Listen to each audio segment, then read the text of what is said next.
নমস্কার সবাইকে, শুভ সকাল। আজকে বুধবারের সকাল, এখন বাজে সকাল 7টা। তো শুরু করলাম দিনটা। আর এই শীত তো অল্প অল্প চলে যাচ্ছে, মানে চলেই যেতে শুরু করেছে। আর এই পাতা ঝরা শুরু হয়েছে, এতে কিন্তু মানুষের মনেরও সাথে অনেকটা যোগ থাকে। তো যাই হোক, সকাল যখন শুরু হয়েছে, একে একে কাজও করতে হবে। আর আমাদের এখানে যে মাসি মাছ দিয়ে যান, উনি মাছও দিয়ে গেছেন। তবে এত বড় মাছ খাওয়া শরীরের জন্য খুব একটা ভালো নয়, তবে ভালো লাগে সেই জন্যই খাই আর কি। তো মাছটা ভালো করে পরিষ্কার করে ধুয়ে নিই। তারপর তো সারাদিন প্রচুর কাজ থাকে, যেগুলোর হিসাব থাকে না। তো কাজ তো শুরু করব, সাথে রান্নাও করব। আর আজকে ভাবছি একটু ডিমও করব। তো দেখি কি করা যায়, চলুন দেখতে থাকুন ভিডিওটা। আর এই শীতের সবজিগুলো দিয়ে মনে হলো যে একটু চাউমিন বানাই, সাদামাটাই চাউমিন, কিন্তু খেতে ভালো লাগে। আর সব সময়তে এরকম সকালবেলাতে বানানো হয় না, কাজের চাপ থাকে। তবু আজকে মনে হলো বানিয়ে নিই। আর সবজি চাউমিনের থেকে প্রচুর দেওয়া আছে।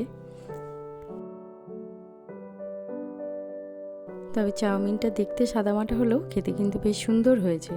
আর আমি ব্রোকলিগুলো বেছে বেছে রোদে বসে বসে খাচ্ছি, হালকা রোদ আছে। আর তারপর তো সারা বছর এখন গরমই ভোগ করতে হবে। তো যাই হোক, খেয়ে নিই, তারপর দেখি কি করা যায়।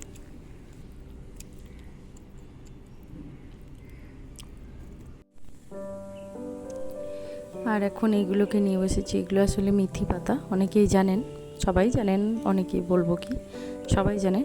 এইগুলোর আবার পরোটা খেতে আমরা খুব ভালোবাসি, তাই এগুলোকে তো বাছতে হবে। সেই জন্য দেখলাম যে একটু বেছে নিই কাজের ফাঁকে।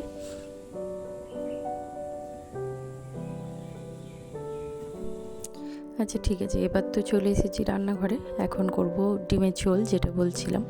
সব রান্না হয়ে গেছে, এখন ডিমের ঝোল করব। ওই জন্য সাদা তেলেই আমরা রান্না করি। সাদা তেল মানে সানফ্লাওয়ার যে তেলটা, সাদা তেলের মধ্যে দিয়েছি হলুদ, লবণ। আর একে একে দিয়ে দেবো ডিমগুলোকে। ডিমটা আলুটা সিদ্ধ করে রেখেছি, ডিমগুলোকে একে একে দিয়ে দেবো, দিয়ে হালকা করে ভেজে নেব। ও তার আগে আবার তেলটাও বেশি হয়ে গেছে, একটু তেল তুলে রাখি। আর এদিকে ঠান্ডা লেগে আমার গলার অবস্থা ভীষণ খারাপ। যাই হোক, রান্নাটা করে নিই। আর এই ডিমগুলোকে হালকা করে ভেজে তুলে নেবো। তারপর ওদিকে একটা মশলা করব আজকে, যেমন হোটেলে করে না, যেরকম ডিমের ঝোল করার ইচ্ছা আছে, দেখি কীরকম হয়। তো সাইডে জিরে, ধনে, একটু রসুন, আদা, পেঁয়াজ আর কাঁচা লঙ্কা দিয়ে একটা পেস্ট বানিয়ে রেখেছি। এটা দিয়েই বানাবো ডিমের ঝোলটা। তো এই ডিমগুলোকে ভেজে নেওয়ার পর ওই তেলের মধ্যে দিয়ে দেবো একটু চিনি, কারণ চিনি দিলে যে কোনো রান্নারই রঙটা খুব সুন্দর হয়।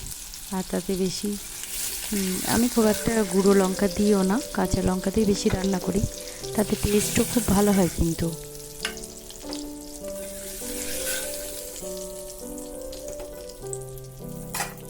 আর একে একে ডিমগুলো তুলে নিয়ে তেলের মধ্যে চিনিতে দিলাম, সাথে যে মশলাটা কেটে রেখেছিলাম সেটা দিয়ে দেবো। আর ভালো করে কষাবো, কারণ ভালো করে কষালে তবেই তো রান্নার স্বাদটা খুব ভালো হয়।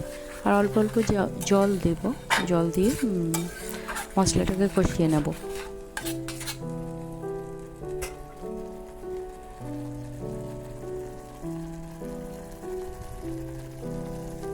আর এই মশলার মধ্যে একটু টমেটো বেটে দিয়েছিলাম, যাতে রঙটা আরও সুন্দর হয়। এবার মশলাটা কষে গেছে, এবার হালকা জল দেব। আর আগে থেকে সিদ্ধ করে রাখা আলু আর যেগুলো ডিম ভাজলাম সেগুলো একসাথেই দিয়ে দেবো। আর আলুগুলোকে আমি একটু করে হালকা করে হাতে করে ভেঙে নিই, যাতে ঝোলটা একটু গাঢ় হয় আর খেতেও খুব সুন্দর লাগে। তবে আজকে একটু পাতলাই ঝোল করবো, আমি এমনিই বেশি পাতলাই রান্না করি।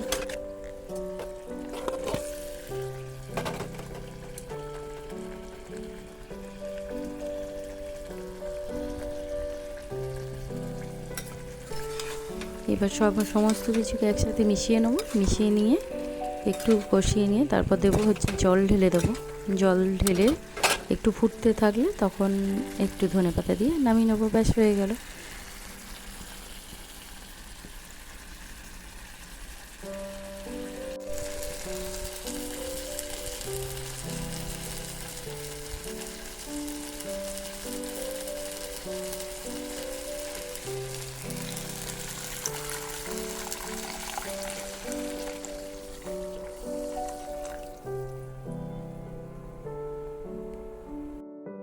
রঙটা যেমন হয়েছে খেতেও কিন্তু খুব সুন্দর হবে মনে হচ্ছে দেখে।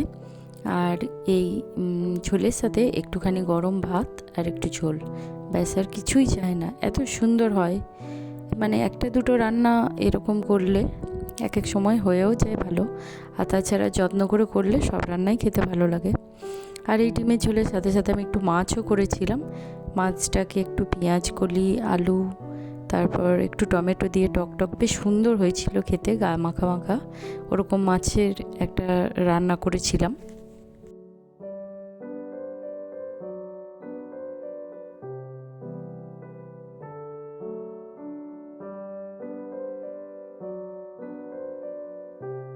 আর এই যে এই মাছে যেটা করেছিলাম রান্নাটা, সেটাও একটু দেখিয়ে দিলাম আপনাদেরকে।